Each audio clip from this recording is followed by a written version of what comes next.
Hello, everybody, and welcome to another edition of Tunnel Vision, a show brought to you by USCFootball.com. We have a fun show for you guys today. I'm your host, Keely, Eure, joined by Ryan Abraham and Shotgun Spratling. We're previewing USC Utah. Hopefully, as of recording this, it's still a thing. So we're going to continue like it is a thing. Crossing fingers to see some football on Saturday. So we'll preview that matchup, and we'll talk about the Zoom press conferences we had this week with USC's coordinators. We'll talk about Graham Harrell's opinions on #Armgate.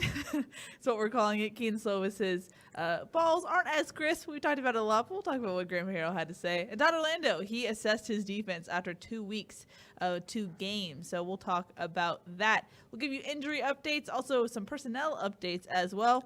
And like always, you can call us 512-4-TUNNEL. Our intern Micah is standing by to chat with y'all and screen your questions. You can tweet at us, #TunnelVision, and I'll put your tweet up on the screen. And wherever you're watching, I believe we are live on all 3 platforms, YouTube, Facebook, and Periscope. Put your comments, questions, concerns. We will monitor them. We will put them up here, not on the screen. Look, Ryan's monitoring Periscope. Well done. This is Facebook. I got Periscope over here. Oh, yeah. You're double duty today. Look at that. Overachiever. But we're monitoring them. We'll answer your questions. Be sure to talk to us. We love talking to you guys. Now, Ryan, I know you have something to talk about. And then after that, you're going to have to cover your ears about what we're about to talk about. So You take it first. So right now, we have until tomorrow night, 50% off. USC football season, full swing now. They're going to get a game against Utah this weekend. If you're a big USC football fan, make sure to go to USCFootball.com. That's a website that's kind of spawned all of these shows that we do. But 50% off a VIP membership. They don't do this very often, so make sure you jump in there and sign up. It's a great deal, and all kinds of awesome information on there. The Peristyle is where it's at, the biggest, baddest USC message board on the planet. I started that thing back in 1996. It's grown every year since, so make sure you go check it out. But it's where all the USC fans, the boosters, they're all in there. Plus, you get some breaking news, like Keely had some breaking news today we'll talk about. But hopefully you guys can go check it out. Go to USCFootball.com and sign up. The VIP membership is half off right now. And it really helps us. The more you guys sign up, helps us grow this show and do more things for all of you. So if you like the USC football content, we're here for you, and that's what we're trying to do for you. So appreciate you listening, and hit the likes and all that stuff on everywhere you're watching. Subscribe, all that stuff. That definitely we appreciate all that. Helps us out. Now, Ryan, as promised, you need to cover your ears. We're about to talk about some USC basketball. He has headphones on. How does he have to cover his ears? Take the headphones off, Ryan. No, I'm just kidding. Prepare yourself for some basketball talk. USC had a first-round pick, Shotgun Spratling. Take it away. Congratulations to Onyeka Okongwu, number 6 overall selection. My Atlanta Hawks. I get to be excited. I might even get a Onyeka Okongwu jersey now. Look at that. To add to my collection. Great kid. So excited for him. You saw if you were watching the draft, or if you saw in the clips that were tweeted out, he just breaks down crying, surrounded by his family. Big emotional day for him. He has an older brother, Nnamdi, who is the reason why he wears number 21. His brother died in a skateboarding accident when he was younger. Wow. And so he's always played for Nnamdi. So I know Nnamdi's looking down, smiling on the whole family today. So a really special moment for him, being drafted number 6 overall. He is the second highest USC draft pick of all time, behind only O.J. Mayo in 2009. A couple guys have been drafted, I think, 9th overall, but the second highest, which tells you a lot about where this USC program has continued to push forward. This is only the second time in USC basketball history that they've had back-to-back first-round draft picks. Technically, it's the third. Tim Floyd had it in 2007, 8, and 9, so 3 straight years, but this is the only other occurrence of it. Last year, USC had Kevin Porter Jr. selected in the last pick of the first round. Next year, USC should have another first-round draft pick in Evan Mobley. A lot of people have talked about him being another top 5 guy. But look at Onyeka Okongwu, was the number 26, I believe, 28 overall prospect coming out of high school. A lot of questions about, he's 6'9", is he a tweener? Is he big enough to play center? Can he stretch out? He is an energy guy. He's going to affect the game on both ends of the court, offensively and defensively. I think he's going to be a great fit with Atlanta with what they're doing with Trae Young and John Collins and some of the guys they have there. So I'm looking forward to seeing how his career continues to progress. But a guy that went from back end being a potential 5-star, is he a high 4-star, low 5-star guy, to being in the mix for a top 3 pick, coming down to today. And, he ends up sliding a little bit to number 6, but, still give him a ton of credit for the work he put in the USC basketball program, developing some players. Back-to-back first-round draft picks, should have another one next year. So things look to be on the up and up for the basketball program in that regard. Very nice, Shotgun. And we talked about this today. Basketball is back soon. It's weird. Next week. It's a week away. They announced over the weekend. Didn't really hear about it because it was kind of dumped on a Saturday morning, I believe, or maybe late Friday. They had talked about this, Andy Infield, and a couple of Zoom pressers that we've had with him about the possibility, but they are opening the season with Cal Baptist. That game will be, I believe it'll be televised as well on Wednesday. They'll open up their season against Cal Baptist. They still have not finalized their schedule. And Andy actually was a little bit disgruntled about this the last time we talked to him, because there's been some teams that kind of backed out on USC. They're still planning to go to Connecticut. They were supposed to play in the Barclays Center in Brooklyn, where the Nets play in a tournament. That got moved to Connecticut to a casino, the Mohegan Sun there. So they're still planning to play in that, and there's still some good teams in that tournament as well. That'll be the first weekend. So I believe they play on Wednesday before Thanksgiving. I think over the weekend they travel for that. I think it's December 1st and December 3rd, which they will play those 2 games. So the basketball season is right on top of us. And it seems so weird because we've only played 2 football games, but that's what happens when you start your football season in the middle of November. Basketball season starting on time. But we'll see when the schedule is actually fully finalized. There are going to be a lot of conference games in there and not a ton of non-conference. But USC basketball, it'll be interesting to see how they are this year. They got to completely rebuild the roster from last season, but they've got some big-time pieces, starting with Evan Mobley, who ended up falling to the number 3 overall player in the 2020 class after he was the number 1 player, the top player in the class when USC signed him. He did slide a couple spots, but still is one of the top players in the country, already an all Pac-12 preseason selection. Look at that. We talked about basketball for the first 10 minutes of the show. Yeah, let's wipe that away. Let's now go that's forward. done. We got that out of the way. So, like I promised, we're going to preview Utah USC. Ryan, now it's a joke, a running joke. You're the Pac-12 guru. Yeah. What is your assessment of this Utah team? I mean, it's so hard. Okay, this is the Utah team. If you guys remember, who's won the Pac-12 South the last 2 years? The Utes. They had never won it before. They've won the last 2, losing some big-time guys like Tyler Huntley, the mobile quarterback. You guys remember him. Zach Moss, running the NFL. They have, I believe, 8 guys from the defense that are on NFL rosters as of last week. So from last year's defense. So they got a couple starters back, a lot of replacement on defense, but they've recruited much better. There's some really talented guys. The defensive line is still, I went over, we'll have a preview podcast coming up soon. I talked to Dan Sorensen, who publishes Ute Zone. Are you used to Polynesian studs in the, for the defensive line for Utah? There's more of them. Like the Bradley and Eyes and Loki Setus are gone, but they got a bunch more dudes that are really talented and they're high on. So I think that's going to still be, it'll probably be the best defensive front that USC sees in this shortened season. So it's going to test this offensive line. Unfortunately for the secondary for Utah, it's going to be a complete rebuild. They got a couple of highly ranked 4-star guys. One guy that was committed to Ohio State that they're going to play at 2 of the starters are true freshmen in the secondary. So that's going to be something that I think the USC can try to exploit, because obviously the wide receivers are powerful position group for USC. I'm wondering what Utah does, because typically we saw a lot of man coverage from them. Yeah. To a stubborn, a level that was too stubborn, and Matt Fink picked them apart with all those wide receivers. YOLO ball. It was YOLO ball.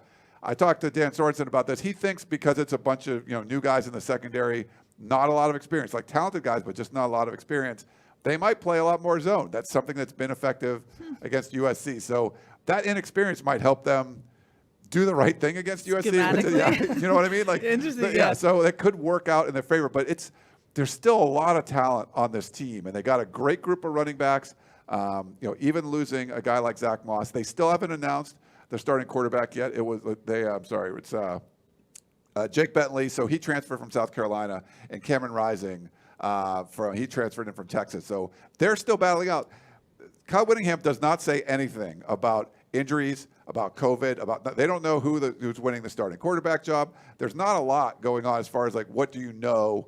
They're going to announce a 2 deep and some, like later this week, but it's not necessarily going to be accurate. But we don't know the guys that are coming off COVID, if they're starters, if they're reserve guys, if they're walk-ons. We have no idea. Like you could get to the game and it could be like half the defense is walk-ons because the guys are still in the protocol, but they have enough players to actually play. Interesting. Kyle Whittingham doesn't say any of that stuff. So really, like you could say, wow, if all of their guys are there, like I think it could be a good game. Or half of the team is, half of the starters are in the protocol and they're in quarantine and they can't play. So we really are going into this blind, the third week in a row that USC is playing a team that hasn't played in 2020. So, and in this case, having missed the first 2 games against Arizona and against was it UCLA, I believe.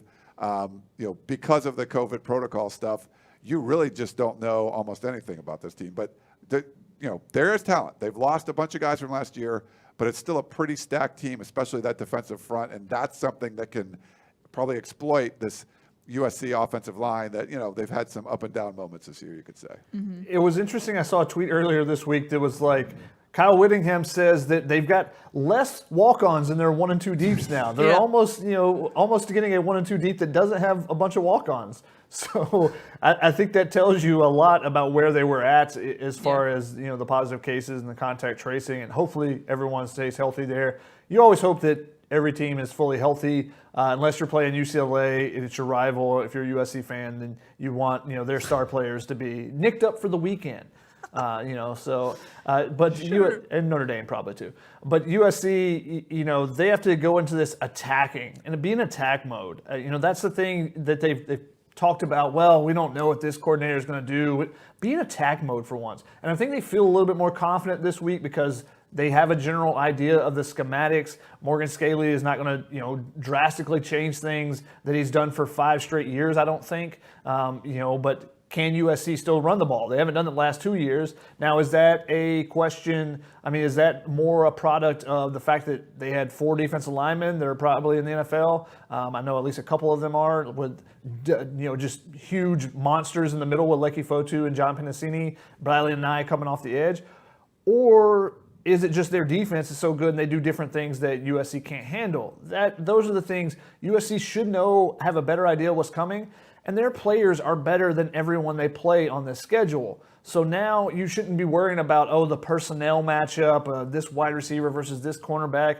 Just be able to go beat them because your guys are better. And it's not the coach is going to bring out a new schematic against you. It's the player is going to be a different player that you're facing. And I think they feel more confident in their players going against other players versus, their coaching and their schemes and having to figure out what the other coaches are doing. So I think they feel a little bit more confident going into this game, actually. Yeah. Real quick, there's also a lot of coaching continuity. Like Shaka was saying, Cameron, I think his 5th year as defensive coordinator, but they bring all the coaches back. The system is back. They got like 3 spring practices in, and the whole offensive line pretty much is intact. And so I think they feel good about the skill position guys. They might be the best wide receiver group that Kyle Whittingham's ever had. So they figure out the right quarterback. Neither one of them is going to be as mobile as Tyler Huntley, but they got a good group of running backs. You got a good offensive line, got good receivers. Britton Covey's back. He looks normal. Like he went to that mission. And well, he didn't look as good when he got injured after he came back from the mission. He looks like he's, from the reports I've read, he looks a lot better. So I think this could be a really powerful offense, even missing guys like Huntley and Moss. But having the whole offensive line and feeling good about that, both lines I think for Utah are going to be stout, and that's going to be something that could push USC around. Are they going to be tough enough to hang with this Utes team? But like I said, they haven't played. Cal looked like crap against UCLA in their first game. Utah could come out and just look like crap. It's just hard to say at this point. Yeah, but you kind of trust a Kyle Whittingham coach team in that sense. Yeah. And I know Clay Helton highlighted that Utah is 11-0 in their home openers, so season openers, I believe. So, yeah, I tend to believe Kyle Whittingham can pull things together even if it's a COVID roster, if you will. Shotgun, you look like you wanted to add something. Yeah, I think that their offensive line is their strength, and they're going to try to run the ball. And Brumfield and Jordan Wilmore, former USC commit, are solid running backs. I don't think either one of them is special like Zach Moss. And I think that's where USC has to win. If you can win up front and slow the running game down, then you force whoever the quarterback is. I'm kind of putting my money on Jake Bentley just because he played at South Carolina, grad transfer. I think he's the older veteran guy. He'll probably be the guy in my mind that'll win that job. So force him to beat you initially, and then make adjustments as you go, rather than the other way around and getting gashed by this run, which has been the case the last 2 weeks, or they've just given up too many run yards. So we'll see how they kind of try to attack that. I think on the other side, if USC's offensive line wins the line of scrimmage, USC should win this game pretty handily, I think. I know that they are constantly producing great defensive linemen, but with the guys they lost last year, I just can't imagine they can just immediately replace that type of talent at Utah. And I know they've recruited better, but they are a school that develops talent much better than other schools around them. Now they've gotten some guys like Clark Phillips, a fringe 5-star guy, high 4-star out of La Habra. That's I think he'll play in the secondary and be a starter for him from day one. But they're not getting that type of production on the defensive line immediately. So I think it's going to take them a little bit of time to get that defensive line back to where it was after losing so much production from last year. And real quick on Jake Bentley, go back and look the year Clemson won the national championship. He played for South Carolina, had I forget how many yards, but like a lot of yards. The offense did really well when he was running that against the national championship Clemson Tigers. So watch for that one. Good to know. Now, Shotgun, I'm not sure if you mentioned this, but I thought it was interesting today in the press conference. Todd Orlando said that he was leaning a lot on Craig Naivar.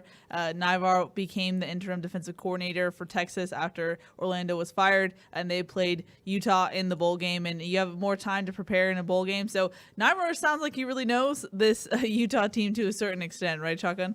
Yeah, I mean, Texas shut down Utah in the bowl game that they played, and Utah got routed by an athletic Texas bunch. So, he's got experience facing them, and that was what Orlando said, is that, when you're preparing during the season, you get a couple of days of preparation for a team to really look at what they're doing. And when you're preparing in a bowl game situation or a first game of the season, you have, 8 to 10 days where you're really focusing in on the tape and breaking things down before you start trying to figure out what you want to do. So I think that he feels really comfortable with Craig Naivar. Obviously, this is the guy he brought over with him from Texas. So, he's going to lean on him and have trust in him to put together a good defensive plan and work as a unit to put together that plan, rather than Orlando trying to take it on his own shoulders in this situation. Mm-hmm. Now, I know I've circled this matchup from day one. Always Rice Eccles. I know I've said it till I'm blue in the face, but do you think the Rice Eccles curse doesn't really count in this specific scenario, considering it's a COVID wacky year? There's not going to be any fans in the stands. How do you think this works out in that stadium? I think it's not going to be the last 7 years in this rivalry, the home team has won, right? And the muss isn't going to be there. There's not going to be fans. You'll have some family and stuff, and that's about it. Plus, Utah hasn't even played yet, and USC comes in with 2 games under their belt. I mean, there's a lot of X factor stuff. Even though USC's on the road, a lot of that X factor kind of things without the X's and O's kind of goes towards USC. But you do have to travel, and they've just came off the road for 1 game. You have to go back to back and travel again. USC hasn't had a lot of success recently in Rice Eccles, but it's not going to be the same sort of experience. It's going to be night. I think it's going to be in the 40s, so it's not. It could be a lot colder. It could have been snowing, and so that's maybe a little advantage for USC. But you're right. I mean, this is a team. They're good in those home openers. USC hasn't won on the road, but I wouldn't say there's going to be as big of a home field advantage as there normally would be in a regular year. I mean, obviously it's not going to be as big an advantage, but I still think there's a little bit of that potential of Rice Eccles magic there, or the muss magic, even if the muss isn't in in the stadium. I wouldn't be surprised if there's crowds around the stadium, knowing the people in Salt Lake City and some of the crazy things they've been doing recently. I think that when you go there and you're playing late at night, not just at night, but late at night, 8:30 p.m. start local time for that kickoff, and it's going to be freezing for USC's players. Yeah. They're not used to this weather. I mean, it's supposed to be, the high is supposed to be 47 now. The lowest, though, is 26. And you're not going to get highs at 8:30 at night, Ryan. Nope. So you're going to get 26 to 33 degrees out there. So it's, there might, if there's any precipitation, it might be coming down in the white form there. So, USC, how do you deal with it? We're going to talk about this, and it's going to be brought up because when it's cold, it's hard to grip a football. So how is Keaton Slovis going to throw the ball, considering the struggles he's had the first 2 weeks of being able to throw tight spirals? That's a big concern, I think, for USC, especially with how much of this offense is predicated on throwing the ball first and oftentimes throwing to open up the run. That's what you saw more in this game against Arizona. They threw the ball to open up some running lanes. And then it worked a little bit, but they got to be more consistent. This is the type of game where you want to be able to rely on a run game. Hey, if we need to hand it off 40 times, let's do it. Everyone's cold, and that's when these are the type of games where you can wear down a defense, because when it's cold, you don't want to get hit. You do not want to get hit. You hate getting hit when it's cold. It's terrible. So this is the type of game where you can break someone's will by constantly pushing on them. And that's the type of thing that a Utah team does a lot better than a USC team does with their offensive structure. So, while they may be an underdog and they may not be this talented a team, there are some things that could create some Muss magic here, I think. And we had a question on Sunday about what's the minimum number of games to win the Pac-12 South. So we did get an email on that. I looked it up. So it's basically you have to play one game less. No less than one game below what the average conference games are. So, like, if the average is 5, like the average team in the Pac-12 plays 5, you'd have to play at least 4. So for Utah, you're kind of on the edge. You've already missed 2. The average is probably going to end up being around 5. So if they get all 4 games in, they should be fine. USC already beat Arizona State. Arizona State's lost a game. If Utah could come out and beat USC, that they don't have a loss yet. They would be in the driver's seat, I think, for the Pac-12 South. So I think there's some motivation there, knowing like they got to get the game in, and if they can get a win against USC, they can keep their streak going of winning the Pac-12 South. So it'll be interesting to kind of see how that goes. USC could end up 5-1, but if Utah's like 4-0, boom, you move on. So it's there's some motivation there, but they have to get that number. It's like one less than the average number of conference games that are played. Yep, and they haven't played yet, so they Yeah. could have that fire. You never know. Or they couldn't be used to game speed. It could go either way, really. I mean, you were waiting forever to play. Like when the Big Ten came back 2 weeks before the Pac-12, like you were chomping at the bit watching football. They've watched it for the last 2 weeks too. So I don't know, there might be even more motivation there just because they haven't been able to play, and they've watched not just other teams across the country, but other Pac-12 teams and Pac-12 South teams play too. So this is a situation where you're going to be overhyped as a player. But with a coach like Kyle Whittingham, I trust that he will have the team ready to go as far as, all right, temper your emotions now once you get on the field. Now, you might see an early 15-yard penalty. Those type of things may happen early in the game. And there's always the potential, even in the freezing cold, of cramps and stuff in the first game, just because live action is a lot different than practice. So if you have some players that are playing heavy snap counts, maybe later in the game, USC can try to wear them down if they're able to get their offense kind of rolling in this game. So those are things to watch out for on that side. But I think Kyle Whittingham will have them prepared. They're going to be hyped up for the game, and I think he'll have them on that right level to where they don't start out really flat. They don't look like they're super slow, like we've seen USC looking like at times. Looks like they're running in mud sometimes. I think that Utah will probably be a little bit better prepared for that, just the way that they go about their fall camps in a traditional year. Mm-hmm. Ryan, you look like you have something to share with the class. No, I thought that was interesting. It's funny. I'm actually I'm putting up the preview podcast. So if you're listening on the podcast, I just had to make it live. But it wasn't okay, live. You look like you had something to share, so I wasn't sure. No, not necessarily. Yeah. No, you're fine. Okay, well, we have a caller on the line, so let's go to that. I believe it is our buddy Dave in Iowa. Hello, you are live on Tunnel Vision. Hey guys, so I remember in the last Tunnel Vision, I believe, at least 2 of you agreed on the statement of talent actually matters. However, I mean, since we're all about talent, last year Utah was the number 7 team in the conference. They ended up making it to the conference championship. So my question to you guys is, would you guys rather have what we have now, or would you rather have a less talented team with a better head coach that knows how to develop players? Thank you. Thanks, So Dave. is this from USC's perspective, you mean, or I think if you're a USC fan, what you want? yeah. Here's the thing. The problem is USC's DNA is bring in uber talent and then see what you can do with it. It's not been a program that's talking about 2- and 3-star guys that come in and you make them. And, that's Utah. They do that, like Boise State.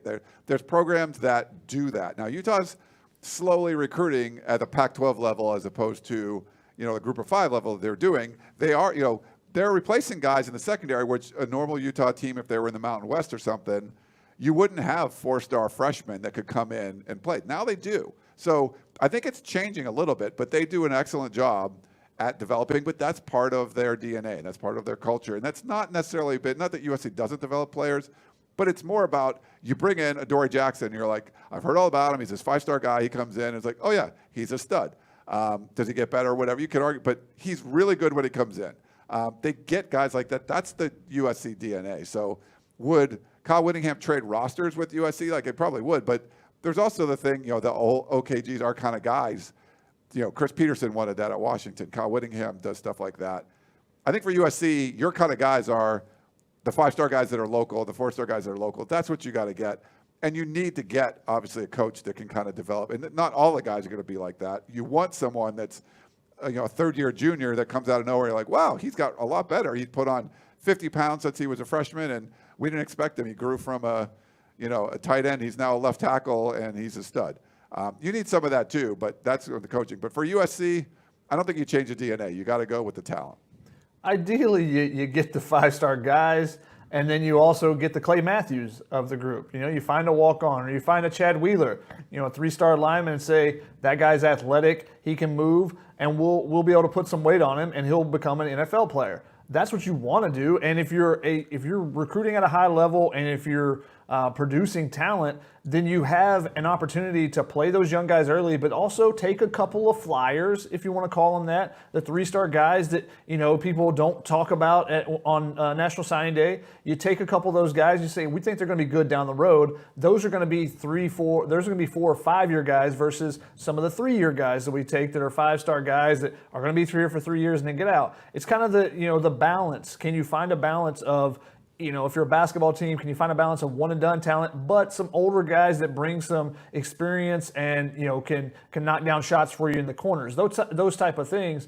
You want to have that balance. USC and Utah are kind of the opposite ends of the spectrum in that regard, but Utah is getting much closer, pushing their talent level and their recruiting up higher, and that's dangerous for USC in the Pac-12 South because they're not producing talent, they're not developing talent at the same rate that Utah has.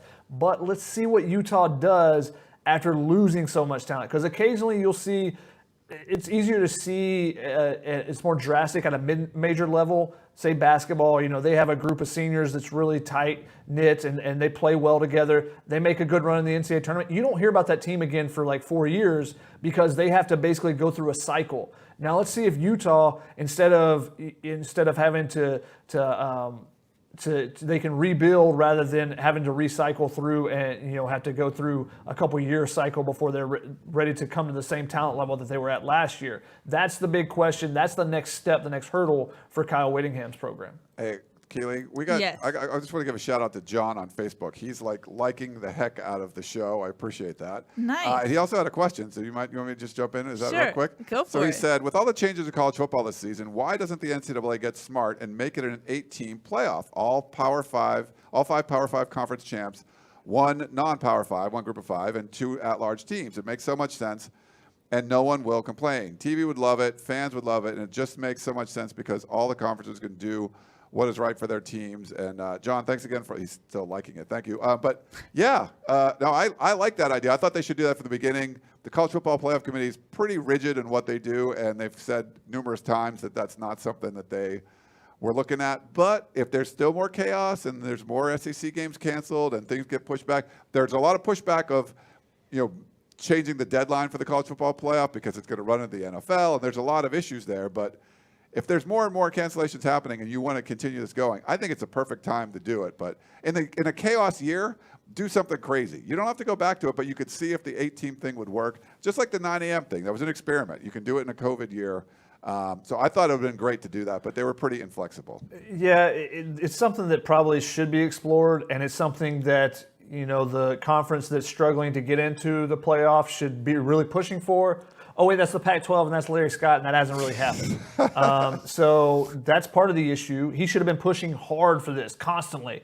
You know, every time they meet, he should be like, you guys want to consider that 8 team now? Huh? 8 teams? 18 every time. He should have been in their ear constantly. They should have been mad about it, having to have him on the call. He's just being so annoying about it. But here's one of the issues with those things and why the college football playoff, I think, is being very kind of stubborn about this and they don't want to push back their rankings. They don't want to push back the dates when they announce things. Like the Pac-12, we talked about it before, one of the tiebreakers is, you know, the rankings, the college football playoff rankings, they don't come out till Tuesday. And, you know, you may have a team trying to prepare for a Friday night championship game in the Pac-12 and not knowing who the opponent on the other division is and waiting on a tiebreaker for the college football playoff. But one of the reasons I think they're so stringent is because when you have a national championship game and you have these 2 semifinal games set up, the dates are set, you've also booked all the hotel rooms, all the ballrooms, all the stuff that goes around the event. Now, things are a little different this year, obviously, but all those things are already booked. It's a lot more difficult to say, okay, well, can we just move that to next week, and can we get, you know, that same block of, you know, 350 hotel rooms between 2 hotels or something? It's not so easy, even in this type of difficult time. And I think that gets overlooked, and that's, you know, it's just the logistical portion of trying to put together and make changes to something that's scheduled out multiple years in advance, because you already have your national championship sites, I think, for 4 years right now in advance, maybe even more than that. So those type of things, why do they do that so far in advance? So they can go ahead and get those type of bookings figured out early, and then they can just supply them for the schools when they come in. Those are, I think that's one of the big reasons why they've been so stubborn on this fact. But if USC and the Pac-12 would have pushed for that a long time ago, throughout the offseason, I think you would have had a much better chance than them kind of, you know, late in the game saying, yeah, we'll move it back 2 weeks and we'll just see what we can do with it. Yeah. Leadership matters in that sense. We have another caller on the line. I believe it is another caller from Iowa. It should be Keely. Hello, you are live on Tunnel Vision. Hey, thank you for having me, Keely. I was hoping you guys could enlighten me on the Pac-12's recent decision to think about expanding to non-conference games.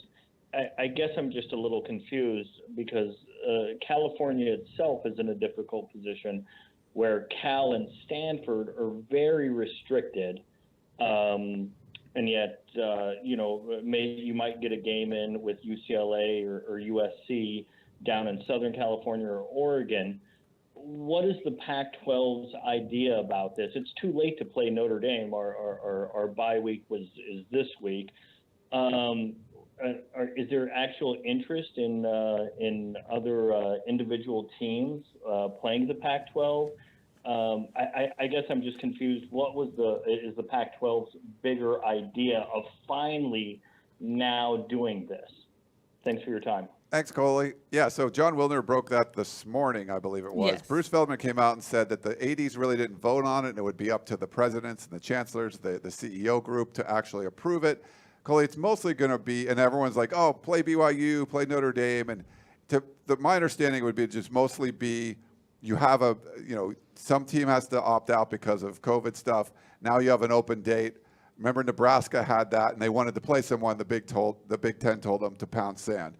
Well, this is a situation where Colorado, could they potentially play Colorado State this weekend? Because Arizona State was unable to play. Colorado's kind of keeping it open because if Utah bails out, USC and Colorado could play each other. But if Utah and USC play, Colorado is left without a dance partner.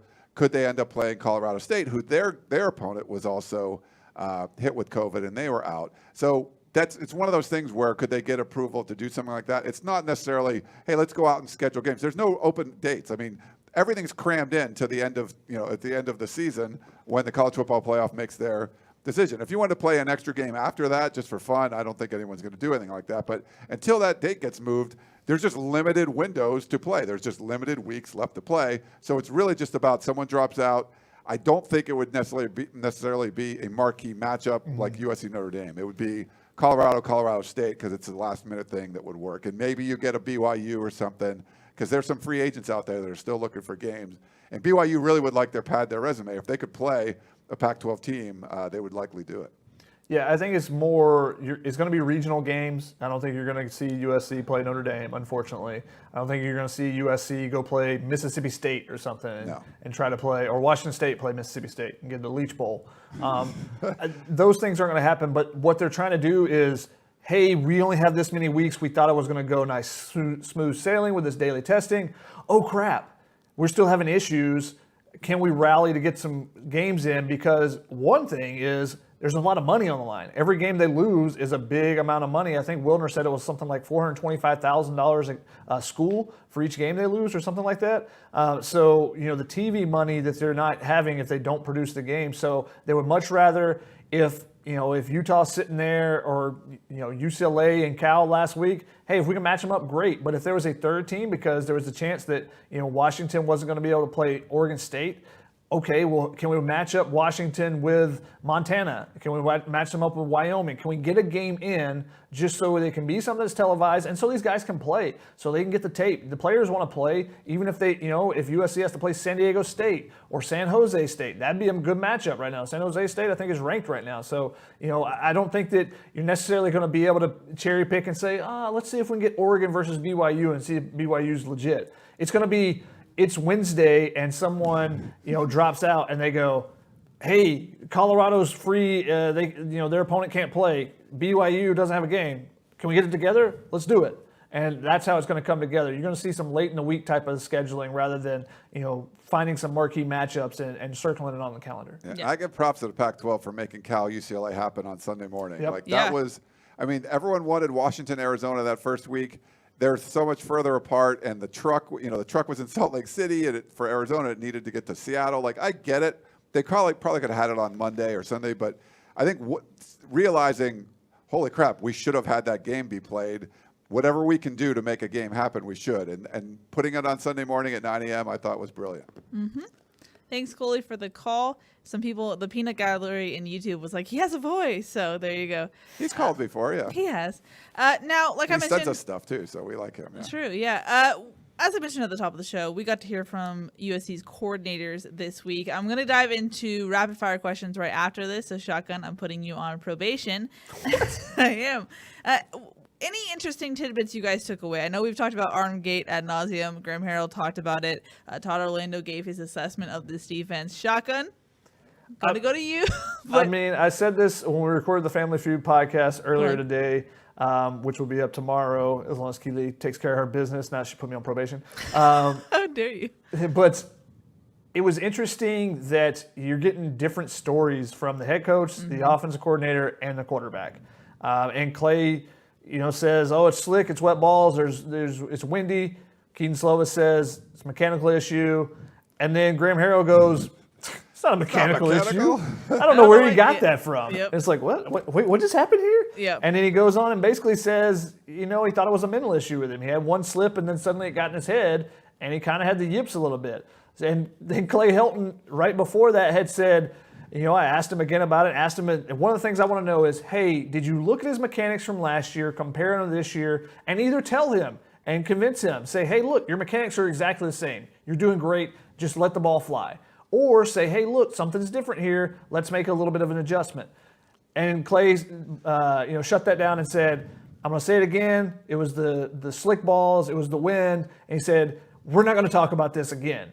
He said, this is not going to come up again, basically. So those could be famous last words if Slovis comes out again and suddenly the ball is fluttering around once more. Yeah, he said it wasn't going to be a problem. Not that we couldn't talk about it, but we wouldn't because it's just he'll be fine. He threw the best ball you'd ever seen on Monday or it was so pretty, he said. Yeah, so It wasn't that he said we can't talk about it again. He said that we're not going to need to because everything's going to be fixed. Exactly. So Thank you for it was clarifying. And it was sort of like Chris Trevino was like, yeah, that has the potential to. He tweeted out something like, Age like milk. yeah, it's like milk. It's like, yeah.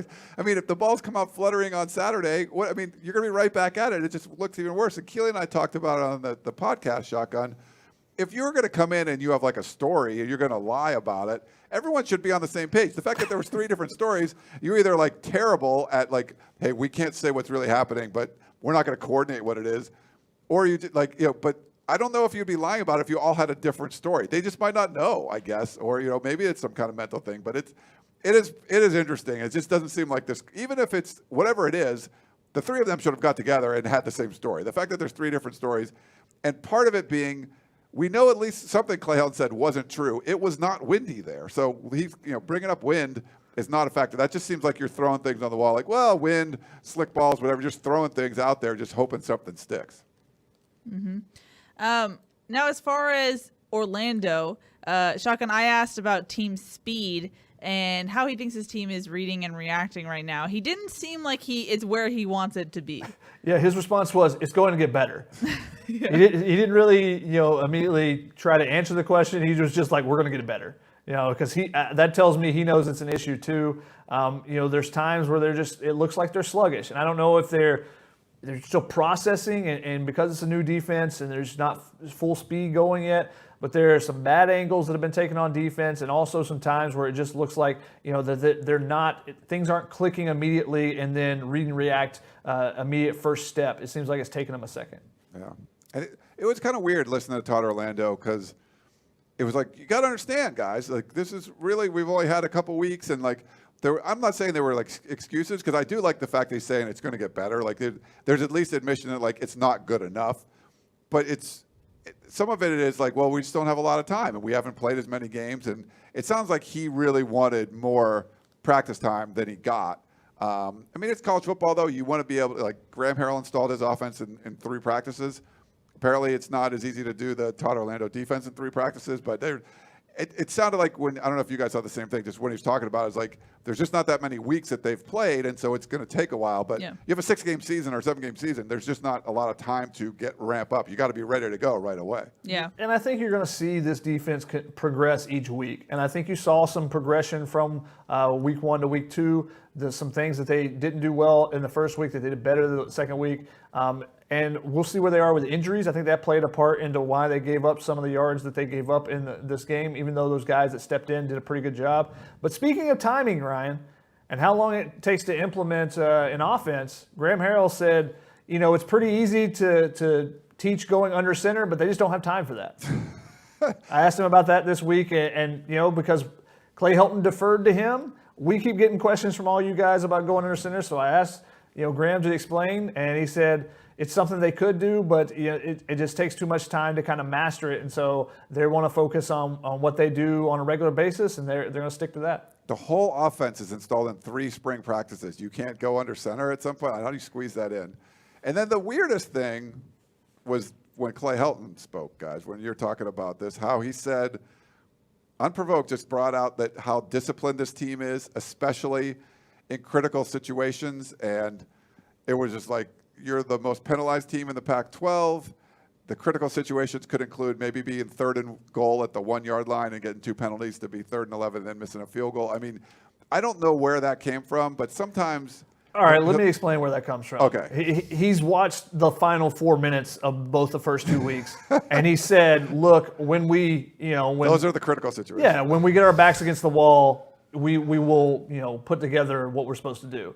And I think that why he says that is because it's different from last year. I think he feels like, when they get in those clutch situations, they're going to make the plays this year versus last year. That's when you're getting those penalties, or even more specifically 2 years ago. It seemed like when they would have a chance to go do something, that's when they get the worst penalty of the game, or that's when they get a bad missed block or something like that. He feels much more confident in those situations. I think that's where that came from. I know it's gotten a lot of play the last couple of days, but that one didn't catch my eye immediately like it did a little bit for everyone else. Mm-hmm. I'm going to jump into rapid fire questions. Before we do, I got to pull the car over for a second and have a talking to. there's a person in the Facebook comments who thinks that we're not taking his call and that we don't want to say anything about Clay Helton. He said, what is this panel? What does Clay Helton have on this panel that we don't want to talk about Clay Helton's shortcomings? We have a lot. We have while you were commenting that. And we've taken every call that we've gotten tonight. So you're not being ignored. This is me addressing it. Keely cracking down. Pulling the car back onto the road. We had a question as far as Raymond Scott. Shotgun, I know you had some mixed reviews about Raymond Scott's performance. What were your takeaways from the time that he had? So watching the game, I really liked what I saw from Raymond Scott. I love that he's flying in and attacking. He's in attack mode, and that's what USC needs from their linebackers a little bit.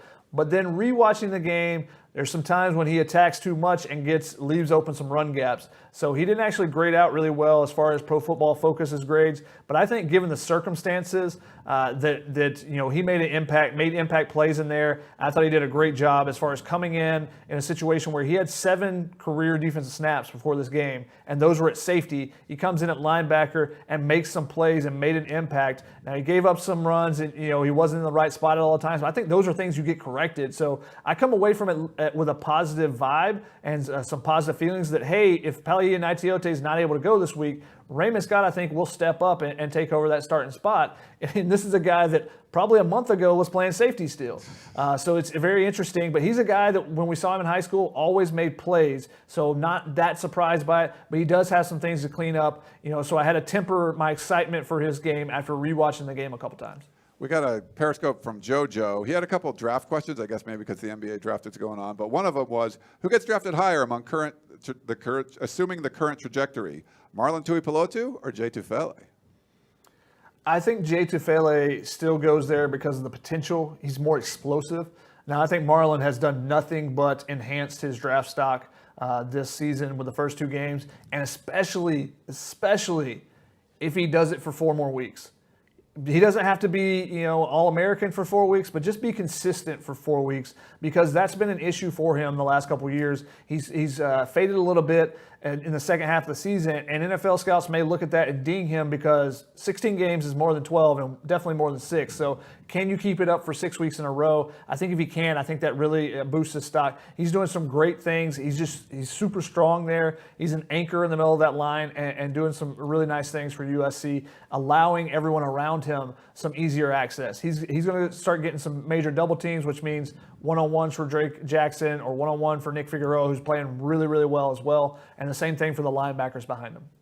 We had a question from Jasper Smith who said, if for some reason Utah cancels tomorrow, would USC be able to find a replacement that quickly? Yeah, Colorado. So Colorado would come in because of the Arizona State, Colorado, Utah thing. It's just going to work out in that part of the schedule. So I would look for that. I think USC will end up playing Colorado a week early, and then they could figure out something for the week after that, maybe playing Utah at that later date.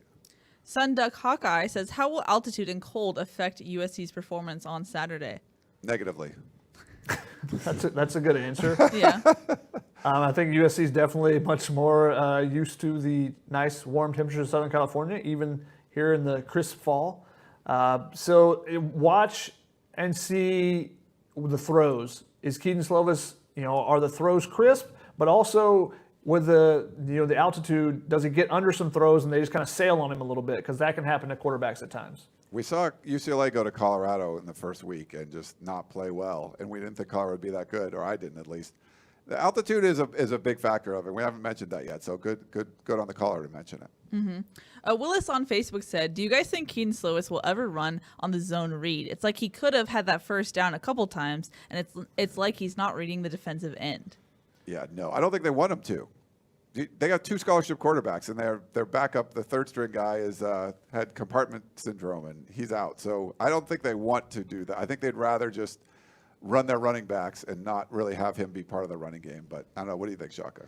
So we broke this down on Film Study, which you guys, if you're a member, if you take advantage of the offer that's on the site right now, you can check this out. We broke down a lot of the short yardage situations and what USC could have done, what went wrong, what went right on a couple of them. And one of the things is they're letting that runner come. He's the guy they're going to read on that, except on the 4th and 1. Keaton Slovis was actually reading the opposite side, so that guy was coming free regardless.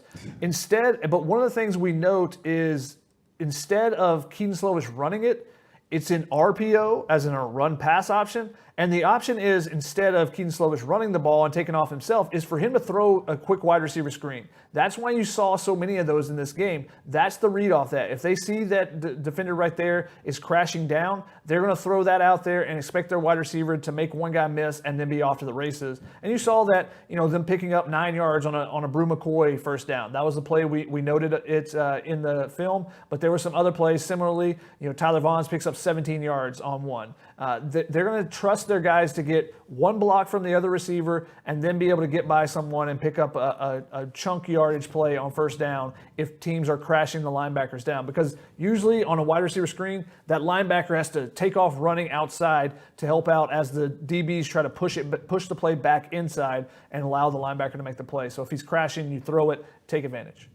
Dominic on Facebook has a question for you, Ryan. He says, why isn't Brew McCoy seeing the field more? I mean, he's getting out there. I mean, they got really good wide receivers, but I think they're working him in the mix. I think the tight ends played a little fewer. I don't know if you're right, Chuck. I think they each played like 30-something reps, so it wasn't quite as much as the week before. So I think you're going to see more of the 4 wide receiver stuff. But Brew McCoy's out there a good amount. They have really good wide receivers. I don't have an issue with them working him in. I think his role will probably grow as the season goes on, similar to what we saw with Drake London last year. The question is, who do you take off the field? So if you want to say, hey, we're taking the tight end off, I don't think Graham Harrell wants to do that. I broke down in my participation charts and notes. If you guys are a VIP member, you can check that out as well. So many plugs. Well done. You can check out how many snaps every single player has played the first couple of games. But also I broke down, one of the new things I broke down is how they did when they had a tight end on the field versus when they didn't have a tight end on the field. And they're killing it when there's no tight end in the game. But Graham Harrell wants to have that option because he wants to be able to run the ball, but then split the tight end out and have them be a receiving threat. Give credit to Eric Cromenhook, first career touchdown. Congratulations to him there. So the question is, who do you want to take off the field? Because are you taking Tyler Vaughns off? Are you taking Amon-Ra St. Brown off? Are you taking Drake London off? Because those are the starters. They're going to play the majority of the reps. Brew McCoy played 38 offensive snaps against Arizona State, 31 against Arizona. So he's still getting reps there. And that's including with USC mixing in the younger receivers a little bit more, the other guys. Gary Bryant got his first playing time. John Jackson III got his first playing time. And Josh Jackson Jr. actually got his first career snap as well in place of Amon-Ra St. Brown on one play. We have a question from Brian on Facebook who says, is JT Daniels really getting the start for Georgia on Saturday? And a lot of people wanted to know what we think about JT and his prospect as a dog. I want to watch it. I wanted to tune in right away when I thought he was going to start earlier on, like a month ago or something, and he didn't get it. But yeah, I definitely want to watch and see, first of all, how he looks, because we didn't sure, how he's coming off the injury. But that's a talented roster, and they just haven't had great quarterback play thus far. So he might take them to a whole nother level. It'll be interesting to see. Mm-hmm. Yeah, it's been really surprising that he hasn't won that job yet. Just seeing the Georgia quarterbacks and the way they played in some of the games, we thought JT would go there and do really well. So it was, we have a lot of questions about, is there still injury? What exactly is it? So looking forward to seeing how he does. And as a Georgia native, I obviously want to see them do pretty well. Yeah, I want to see JT Daniels do well. I mean, I like him and stuff, but there's just been a bunch of USC fans that just talked a lot of trash, how he was terrible and blah, blah, blah, when he was running he was running the terrible offense USC had. If he goes there and does well, you're like, see, we thought he was good. He's a good player. So that would show something. Raphael on Facebook wanted to know, where's Josh Follow? Good question. What does that song mean, John? I don't know. It's a sci-fi-ish sound. Okay, yeah. I don't know if he got abducted by aliens or what exactly. I asked about him, I believe, with John David Baker and where he's kind of stood, and he said he came back from the summer workouts. He didn't get started at the same time as everybody else, so he was behind, and he's remained behind. I think they have a lot of confidence in Jude Wolfe. Jude Wolfe is going to take over that job potentially by the end of the year, even though Eric Cromenhook is a starter. Jude Wolfe is playing more snaps than Eric Cromenhook. If Jude Wolfe actually rolled his ankle, I think on the 4th and 1 play actually, but he kind of was taken out of the game. He was taken out of the game on offense. He still was in for like the extra points and stuff, but that's why Eric Cromenhook was in late in that game. Otherwise, I think Jude Wolfe would have been the guy trying to make that catch to win the game. Mm-hmm. Just a reminder, you can call in 5124-TUNNEL. We're screening calls. And also, if you have any rapid-fire questions, put them in. There's a lot of comments. Love the comments, but I'm trying to sort through all for the questions. Multiple people want to know, are any of us going to the game, especially because Utah is a COVID hotspot? This will be the first time in 4 years that I will not be at a game, a USC game, which is weird. I won't know what to do with myself. Ryan? Yeah, we were good. Keely and I were going to go to this one, and then we sort of made the executive call not to. We weren't sure, like booking flights, and then it could get canceled at the last minute. Yeah. But then there's a lot of concerns, and honestly, there's not a lot we can do when we're at the games. And this will be the first time USCFootball.com's not had someone at a game.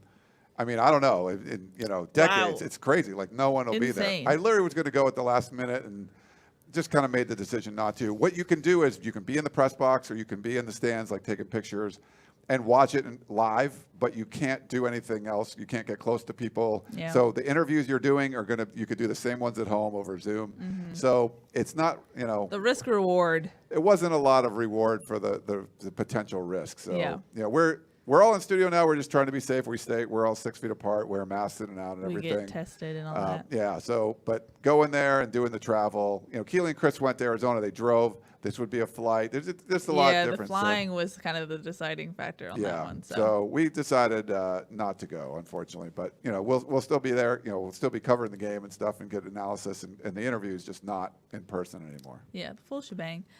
T-Mac on YouTube has a question that Shotgun and I talked about with Chris on the podcast today. That surprised Shotgun. He forgot about this player. T-Mac says, "What happened to Taylor Katoa?" Ryan, I don't know if you have a response because I was like, oh, yeah, I forgot he's back. Yeah, I don't know. Like, when you're coming back from a mission and stuff like that, like you don't expect someone to just return and be like, okay, here, I'm ready to play. Like it's normally like a redshirt year that first year anyway. So, I mean, I wouldn't expect much. It depends on who's in front of you and the team you're playing for. BYU and Utah usually are able to throw guys right in there. They're used to that. They get a lot more of those. It's pretty rare you get a mission at USC. But it's just kind of unusual. We haven't seen him in any clips. I haven't seen any photos of him in probably a month since early in fall camp. And the one time we saw him, he was on the sideline, was nursing an injury. So don't know if he's injured right now, if that's an issue, or he's just not in game shape. I've completely forgot about him, to be honest. So it was surprising when Chris brought him up earlier today. So we'll see if maybe he's a guy that's in the mix. It'd be great to see him, get out there and make a couple plays, returning to his home state for the first time, playing at Utah. Mm-hmm. In the same vein, Sunduck Hawkeye asked, does USC have any linebackers this week? They've actually just gotten rid of all of them. They said no linebackers anymore. We're going with a straight DB lineup. Ooh. 407 defense or something. What area code is that? I'm not sure. But yeah, Palaie-Gaoteote, we should get an update on him from Clay Helton tomorrow. That's a big question mark. But really, it's just linebackers in general. They don't have a lot of depth at any of the positions. Inside because of the guys they lost before the season. But also on the outside linebacker, they lost Abdul Malik McClain, who entered the transfer portal. So as an edge rusher, they still have Drake Jackson and Hunter Echols in front of him. So they should be fine there. But I asked Todd Orlando if they were, how are they going to adjust to that? Are they concerned about the linebacker depth? And he said that they're making changes to that already. Yeah. Didn't exactly say what that meant. I don't know if that means that someone is moving or what exactly. The other linebacker to consider is Tuasivi Nomura. He's a guy that could be in the mix to play some too. Mm-hmm. M. Mosley, you mentioned Abdul Malik McClain. M. Mosley, what happened to the McClain brothers situation? So both those guys entered the transfer portal this week. Mm-hmm. Munir McClain's been suspended. His mom's been pretty vocal on social media, not happy with that. USC hasn't budged, so now both brothers have entered the transfer portal. Yep. As far as other personnel moves, if you will, reported today that defensive lineman Jacob Lichtenstein has decided to opt back in He was the second wave of opt-outs that USC had at the start of the season that Clay Helton announced. So he's coming back. He still has to clear COVID protocol, so he will not be ready yet. The earliest I heard from a source was Tuesday, so don't expect him out there on Saturday. And so the curious thing is he in football shape? He's in shape. We've seen the social media. He's a beast. That's what Chris Steele said. But you do get some more depth on that defensive front, and that's something when you have Brandon Peely out, and then you have Caleb Tremblay having stingers.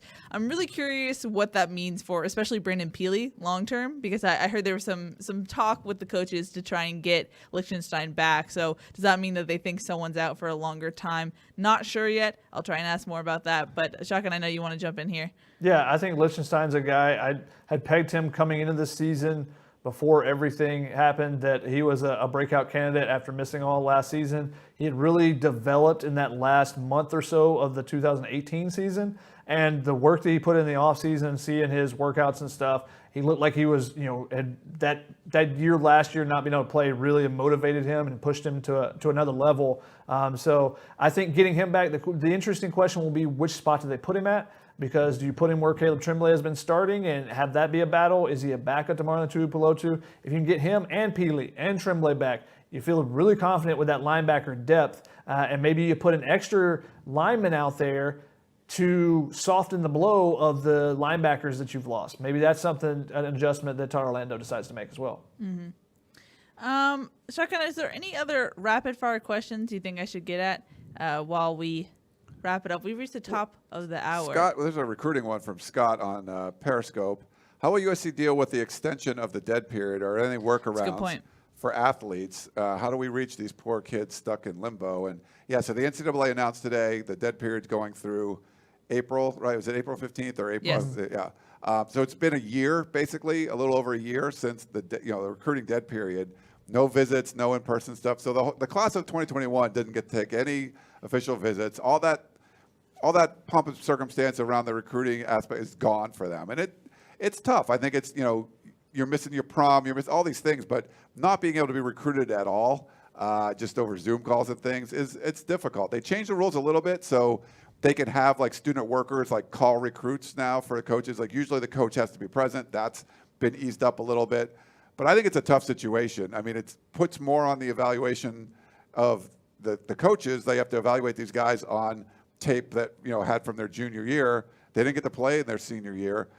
It's a tough situation overall. You feel bad for these kids. They don't get the full experience of being a recruited athlete for Power 5 programs. You know what? They'll get over it though. It sucks that they don't get to go on official visits and get wined and dined, but hey, I made 2 college decisions without even visiting colleges, so I think they'll be okay. And when they get to college, they're going to get a bunch of amenities and stuff for themselves as well. So, the bad thing is that, like the California high school kids aren't getting a chance to play and put tape out to try to, convince coaches that they need to be getting that scholarship. So I don't feel terrible for the kids that are going to get scholarships. I feel bad for the ones that need to be earning it right now and aren't getting that chance. I think the kids that are high-profile prospects, it sucks for them, but they'll be fine. So it's an interesting for USC. I think the investments they made this offseason, the video, the social media, those type things, are only going to help them right now because no one can visit campus. Yeah. USC loses out on the chance to show people LA in the winter. You can do some Zooms or whatever, but until you feel when it's 70 degrees at the beach in a January, then it's a lot different than being at 12 degrees at Michigan. But USC also doesn't lose out on some of the facilities races and stuff. They'll have an advantage there. But I think the investments they made, social media, video, I think those will pay off because those are things recruits will pay attention to, especially when they can't go visit schools as much as they could before. Yeah, those Sunday morning trips that the USC coaches would bring recruits to, Manhattan Beach, the Strand House. You're all overlooking the ocean and everything, and it's like January and it's 70 degrees. Like that's a good recruiting tool. And like Shotgun said, you can't do that now. Mm-hmm. SDS Production said, is USC even close to the same shape they were in last year? Why can't they block like last year? I mean, were they really special blocking last year? Yeah, You're also losing. You don't have AVT as a guard now. You were losing Austin Jackson. Can we really quickly just talk about how damn good Elijah Vera Tucker has looked at left tackle? Man, that kid has looked fantastic. Making money for himself there. Yeah, and he's pushing himself up. Now, coming into the season, when I talked to Tim Drevno, he said, I think him coming back is great for him because I think he was a first-round pick already, and I think he can move himself into that 15 to 20 range. Me personally, I didn't know if he was a first-round pick. I thought he was, maybe a second to third, a second-day guy. But I think he's playing his way up there for sure. I think he's probably still being looked at as a guard and interior guy, but he's showing what he can do on that outside just because he still has the measurements of an inside guy as far as the arm length and the height and different things there. But he's showing if you need to put him out there in a pinch, he can do it. He's been very, very good against the pass rush, and then both games, and then this past game against Arizona, he graded out really well against the run as well. We have another caller, so I'm going to get to that ASAP. Rocky, I believe it is Dave from Iowa again. Hello, you're live on television. Come on again. Double dipping. Hey guys, Dave from Iowa. Again. Truly blessed to have for you guys to take two of my calls within the hour. But past 2 weeks I've talked about Oregon football. So if I could, let me enlighten you guys some more. Two of the three best head coaches at USC, John McKay and John Robinson, before they were at USC, guess where they were at? Oregon. University of Oregon. So that's in terms of historical perspective, that's another reason why I'm really harping for the whole, go get the Oregon offensive line coach. I mean, I'm happy with Williams, but come on, let's go get the trenches. So yeah, I just wanted to influence you guys and enlighten you guys on the situation at hand. But thank you. Thanks, Dave. Dave, Thanks. we don't make any hiring decisions, so They call me. I'm just you can influence us all you want, but we're not doing that. And I get you want to get really good line coaches, and Vic Soto is one of the younger guys, but I like him a lot. Will be interesting to see how he kind of develops those guys. We've seen Tim Drevno around. Is he going to be the right fit? I don't know. We'll see. But there's been enough deck chairs rearranged. Like at this point, you're like, oh, go get this assistant coach and this assistant coach. Like all the assistant coaches have been blown out and rehired over Clay Helton's tenure. Like at some point, it's going to be, hey, this is working, or you need to make a bigger change. And we've talked about that before. USC hasn't done that, so we'll see if they do in the future. We got a question from Mark Watkins in regards to USC's current offensive line coach. He said, has anyone talked to Drevno yet? Is USC hiding him away somewhere? They are not, because he's talked 2 weeks in a row to Mr. Shotgun Spratling. I don't know if it's in a row, but he's talked twice to Shotgun once far. Before the season, and I talked to him the other day. I'll have something up tomorrow, depending on timing. It may be a Q&A or maybe a story. But did chat with him yesterday about where the offensive line is at and his assessment of the first two games. So keep it locked on USCFootball.com for that. Again, sign up. It's a good time. Plug. Look at that. Oh, so you're not going to answer what he said? Huh? What? Drevno. Has anyone talked to him? Yes, I talked to him. Oh, but are you going to add any good tidbits? No, we're going to save that for tomorrow. Come on. Fine. Cliffhanger. A preview. We have a question from Derek on Facebook who says, do you think Washington State, will be ranked by the time USC plays them? Interesting. Let me pull up the schedule real quick. But they've looked better than we thought. They got a freshman quarterback from coming from Hawaii, who's been great. He's really mobile. I think it's going to be a much tougher game than we saw. I mean, they beat Oregon State. They lost to Oregon, but that was really feisty. They were winning that game early on. I don't think Stanford's going to be a tough test.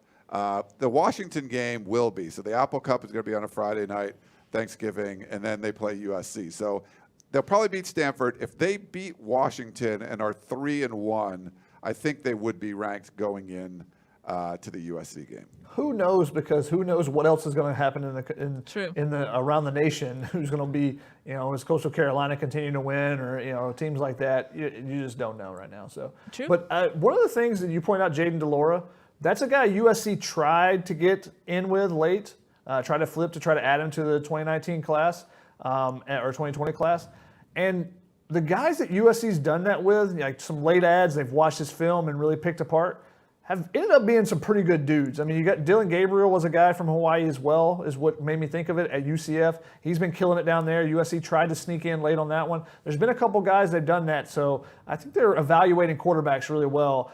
They just got to get a couple more on the roster right now because of how slim the depth chart is. They're evaluating him late. Maybe evaluate him a little earlier and pick him up for, I don't Well, know. if they would have got their choice last year, they would have been perfectly fine too with Bryce Young. Unfortunately, he flipped his commitment to Alabama. Yes. Yes.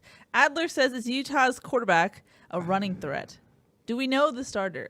I mean, we don't know the starter, but I don't think any of those three guys are true dual threats. Ryan, do you know? No, they're not as mobile. I mean, there's, I think there's guys that can do like zone read stuff and run more, but they're not going to be like the Tyler Huntley that we saw last year. I don't think there's anyone as creative in that bunch, at least. Yeah. I'm going to wrap it up here. Coley White says, is this another game that comes down to the last 90 seconds? Why would you not expect that with USC and Utah? I mean, that's kind of been the case most years that they played since the Pac-12 has started, even with the very first Pac-12 official game. And when USC blocked a field goal attempt at the buzzer and then ran it back, and it was a crazy mayhem game because the referees, like 15 minutes later, awarded it as a touchdown and changed the betting swing, so Vegas was going crazy. Do we know the line on this game? I don't. I have not seen it. Let me pull it up here. Real quick. I just feel like because 2020 is so weird, this is going to be like the anti-Utah game, and it'll be like 50-7. It looks like USC's looks like USC's a 3-point favorite right now. Okay. Coming in this one, double-digit favorites. We got to do our predictions, right, Keely? Yes. Yeah, I was going to get to that. Oh, okay. Let's get to it now. Predictions, gentlemen. How do you think this one's going to go? Literally haven't thought about it at all, and it's okay. Utah is a huge unknown. Like literally, you could go into the game, and both of those starting quarterbacks are COVID. They can't play. Like there's some walk-on that plays quarterback. They want to get this game in because they need to get a fourth game, and they got to have a shot. But it might be a time. Utah's just not very healthy. There's just not as many bodies. I kind of feel like Utah's going to play well on the lines. They can try, run the football pretty well. So I think it's going to be a closer game. USC's been double-digit favorites up until now, but I think USC is going to win this one and cover the spread. I hardly ever pick USC to cover the spread. This one. I think this is going to be like a 38 to like 31 type of game, and I'll take USC to win and cover the spread, which is I don't usually pick the Trojans to cover the spread, but this is this would buck a trend because USC hasn't won in Rice-Eccles for 8 years or something. So they've never won on a Saturday at Utah. So Shoddy? I'm gonna go 28-24 at USC. So they cover the spread just slightly, but I think it's still gonna be a close game just because USC, they don't have that mentality to go out and kill people yet. So I don't know if that's something they can develop over this year. But, you're still waiting to see them play to their full potential. And I asked Clay Helton about that when the last time they played to their potential. He said they're still growing. They're a young team, and they're still growing. And, you look back at it, and we tried to figure out when was the last time. And it might have been 5 or 6 games ago when they played at Cal. So you can't go every 6 games and think you play to your potential every 6 games and be a good team. So especially with a 6-game schedule. Mm-hmm. Yeah. I'm going to say 28-21. Nope, 28-24. And then I also thought 35-14. So yeah, I've got the alternate world theory that that the false barometer game that usually is Stanford, in week 2, that was what Arizona was, and USC just comes out and destroys Utah. And you got it similar to last year where Matt Fink's just throwing the ball all over the place. USC just carves up their defense. So that could happen as well. The Cal game just kind of scared me because, I like Cal, and they had that time off. They didn't look good. They were coming off all the COVID stuff. Yeah, that was not a good look. And I think Utah might be better, 2-3 games in, but to the first game, and USC's already played 2. There's just so many things leaning towards USC. Also, didn't know they were going to play UCLA. That's true. And I think their defensive line was completely quarantined until the day before the game. So come on, I don't know. We don't know. That Utah could be like that too. We don't know. There's just too many unknowns with Utah. If they come out full throttle, I think they could certainly win the game. I'm just not sure they're going to be at full strength and fully prepared. I'm going to lean in fully to my Rice-Eccles theory. Okay. It's going to be madness. Magic? I'm going 28-24 USC in something dumb. Ooh, but USC's winning. Okay, that's okay. How many times have you made a prediction here? Oh, I had two different scores, but we've- I'm locking it in. Okay, but we've all said USC is going to win, and we've all said they're going to cover the spread. So there's no, So the world is going to open up and Yeah. swallow us all. I think there might be Could be. more points scored in this one. I think even if you have the COVID situation, there's the unknowns there, Ryan. I think the difference in this game versus the Cal game is Cal had basically 1 day to prepare. Utah's had a week and a half because their game got canceled pretty early last week. Yeah, that's true. Yep. Alrighty. Any final thoughts, gentlemen? We will be back on Sunday to break down the game, which will be exciting and fun. Any final thoughts before we wrap it up? Hey, this is a weird time. I want to say thank you for watching and being part of the show. This is crazy. Like, we're talking about COVID and viruses and stuff with all the football all mixed in. If anyone's having struggled, I mean, we're with you. Send us an email, whatever. Tweet us. We will support you and do whatever you can. Go out and do something nice for the people. I gave blood today. Do something nice. Just go do something nice for someone random if you got to do it. Make the world a little bit better place. I don't know. This is a tough time for everyone, but we appreciate you guys all watching and tuning in. It's true. Because we know that you could be doing a whole bunch of other things, and so thank you for doing that. Yeah, you're a tunnel vision family. Such a wholesome message to leave out on, Ryan. Let's try to do something nice. Shotgun, can you top that at all? No, I just keep an eye out on Saturday. I'm sure that we'll have something brewing because I'll be at home. We might have a pregame or a halftime show, something unique to try to keep you guys invested as well as we're watching from home with you. Oh yeah, we haven't even talked about that, but first week 1, I did the halftime show by myself. Week 2, me and Shotgun did one. Maybe we expand it this week. Maybe we get the whole Tunnel Vision crew at the halftime. Expand it, sure. If you want to. Ryan's going to get to week 6 looking for an extra participant. Where is someone else? We need a Yeah. 6th person. Yeah. No. It's crazy. I was thinking there's bathroom breaks. I can eat during the game if I want to. This is mind blowing. It's so much comfort this season, which is weird. But that's going to wrap it up for today's show. Thanks so much for watching, guys. We really appreciate you. That's Shotgun. That's Ryan. I'm Keely. We'll see y'all on Sunday. Bye.